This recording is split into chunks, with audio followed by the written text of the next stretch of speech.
دكتور حسين بجاني، طبيب رئيسي سابقا للمركز الصحي زومي، وطبيب رئيسي للتجهيزات الأساسية والعلاجات المتنقلة لمندوبيات الصحة بشفشاون. تهنئة من اليونيسف بخصوص مشروع التغطية الصحية الجماعاتية، والتي تمت بجماعة زومي سنة 2001 في إطار المقاربة التشاركية المعمول بها في المجال الصحي. ماذا نعني بهذه المقاربة التشاركية؟ هناك مشاريع كثيرة اللي كتعملها وزارة الصحة في إطار المقاربات التشاركية مع الساكنة لبعض الجماعات. ومن بين هذه المقاربات نجد المقاربة التشاركية للتغطية الصحية الجماعية. هذا المشروع الذي أقيم في جماعة زومي في 1999 إلى سنة 2003، يعني كان من بين المشاريع المهمة جدا اللي قام بتغطية الساكنة في الجماعة. كيف تم هذا المشروع؟ تم بتشارك ما بين العاملين في قطاع الصحة للجماعة مع الجماعة المحلية، السلطات المحلية، وبعض الجمعيات، حيث أنه تم تكوين جمعية محلية لتسيير المشروع. تم تكوينها في مجال التسيير والتدبير من طرف جمعية اليونيسف، الجمعية الدولية، كما أن اليونيسف ساهمت في إعطاء هذه الجمعية سيارة من نوع أمبولانس. وتم تكوين جميع الأعضاء العاملين في هذه المقاربة في حدتها تمت بعد دراسة تمت في المركز الصحي لزومي، الذي تمكنا من خلاله أن نقف على ما يمكن إعطاؤه للمرضى وما هي الأمراض المتواجدة في الجماعة، بحيث أنه تم الاتفاق بشراكة مع الساكنة على أنه كل منزل، وكما سميناه كانون، يعطي قسط من النقود وهو 150 درهم في السنة، ويعطيه بطاقة لكي يتمكن هو وأولاده وعائلته من الاستفادة من هذه التغطية الصحية. كما أن الجمعية التي أقيمت في جماعة زومي تمكن المستفيد من التنقل إلى في وقته كانت تابعة لمدينة شفشاون، يمكنه تنقل المرضى إلى مدينة شفشاون أو مدينة وزان بالمجان لكل إنسان له بطاقة التغطية الجماعاتية، بحيث أن المستفيد يستفيد من الدواء، يستفيد من التنقل.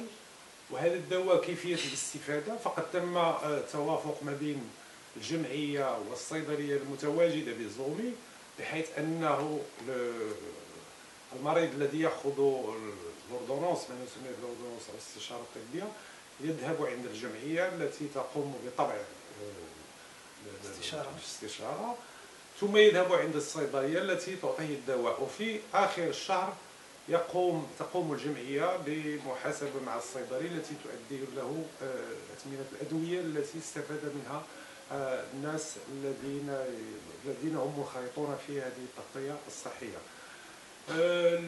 التجربة نجحت بشكل غريب، بحيث أن الجماعة في حد ذاتها قامت بمساعدة الجمعية نظرا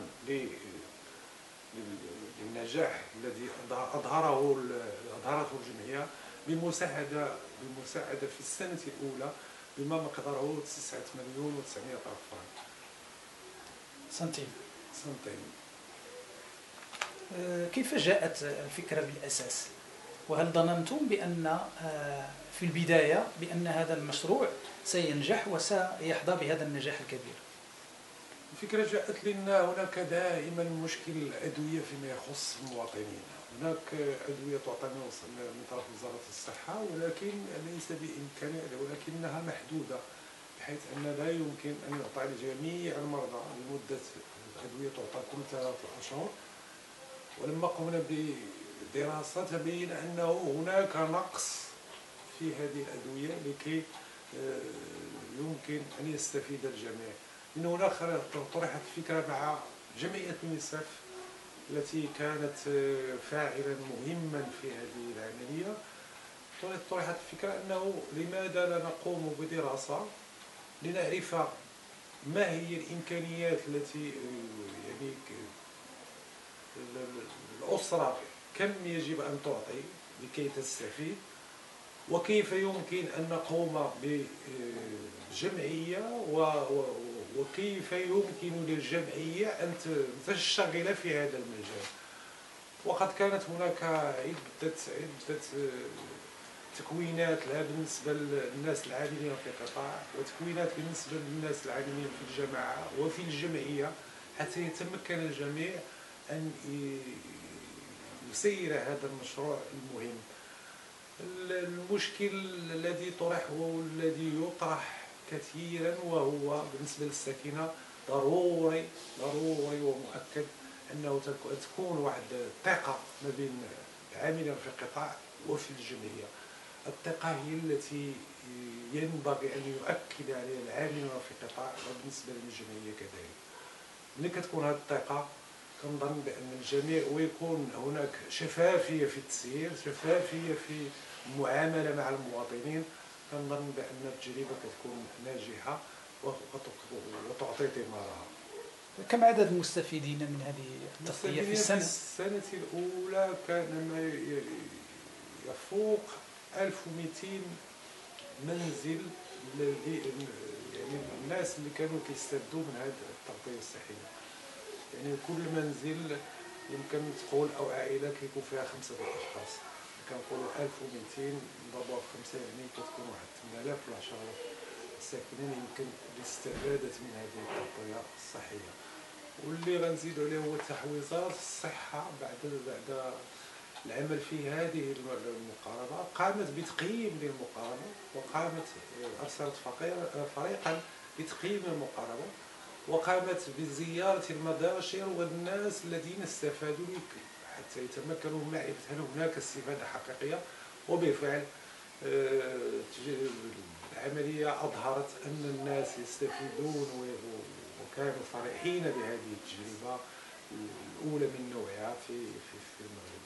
وأظن حتى في الأوقات الراهنة رغم الرميض رغم العمل الجاد التي تقوم به وزارة الصحة والقطاعات كلها، هذا المشروع كنظن بأنه إذا كانت الإرادة الصالحة وكانت عند العاملين وعند بعض الجمعيات فيمكن أن تغطي وأن تفيد وبالخصوص في العالم القروي.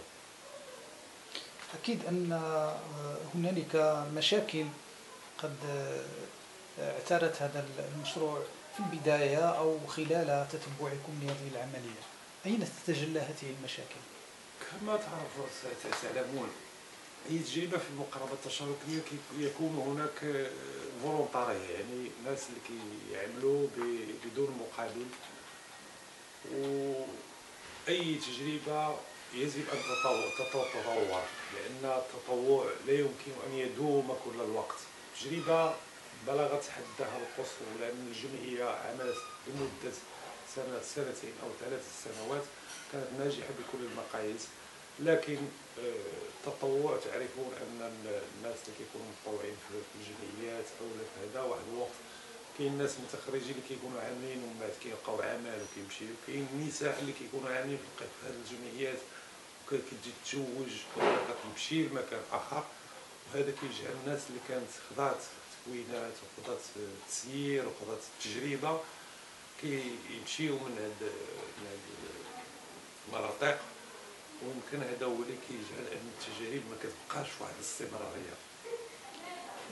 يبدو ان هذا المشروع كان مهما لدرجه ان الرئيس ديال اليونيسف شخصيا حضر وقام بزياره للمركز الصحي بزومي خلال انطلاق هذا المشروع. اعلان في الانطلاقه ديالو كانت زياره ديال الرئيس ديال اليونيسف مع طاقم الناس اللي كتعمل معاه، وقد كان الجميع مسرورا بنجاح هذه التجربه المفعول اللي عملت في هذه الساكنه، لان كما كتعلموا ساكنه الزومي كتبلغ تقريبا ذاك الوقت كانت كتبلغ تقريبا 64000 ديال الساكنه، وهي منطقه نائيه وصعبه الولوج. والظهر بانه تجربه لاول مره كدار في افريقيا وفي العالم العربي، واللي نجحات بواحد الشكل غريب، ولهذا كانت زياره له. وقد كان القى كلمه في ذلك الوقت وقال بان هذه التجربه تسمى بتجربه التغطيه الصحيه الجماعيه زومي، يعني واخا دار في مناطق اخرى تبقى ذاك الاسم نظرا للاهميه ديال هذه المنطقه، ونظرا لانها نجحت في اول مره في هذه المنطقه اللي كنسميوها جماعه زومي. حسب رأيكم لماذا لم يتم تعميم هذه التجربة خصوصا بالعالم القروي؟ فعلا كانت محاولات بالنسبه لوزاره الصحه وبعض الجماعات وبعض العملات حاولت دير تجربه، ولكن كنقول بان كما كتعرفوا العمل الجمعوي كيبغي انضباط، كيبغي نفس طويل، كيبغي استمراريه، وكيبغي الثقه في المواطنين. اذا ما كانش الثقه في الطاقم الطبي اللي كيعمل في المنطقه وفي الجمعيه اللي كتكون اللي خصها تكون من الناس واليهم، الا ما كانش هادشي كامل ويكون تسيير يعني بالشفافيه الكامله، لان هذه نقول اللي يمكن حتى بالنسبه للعاملين في القطاع، لان كما تكلمنا ان حتى بالنسبه للجمعيه خص الناس اللي كيكونوا في القطاع يكونوا منضبطين وغير من فوق الانضباط. ان كنا تكلمنا ذاك الوقت على الميديكامون، الادويه الجانسه، اننا نستعملوا الادويه الجانسه، يعني باش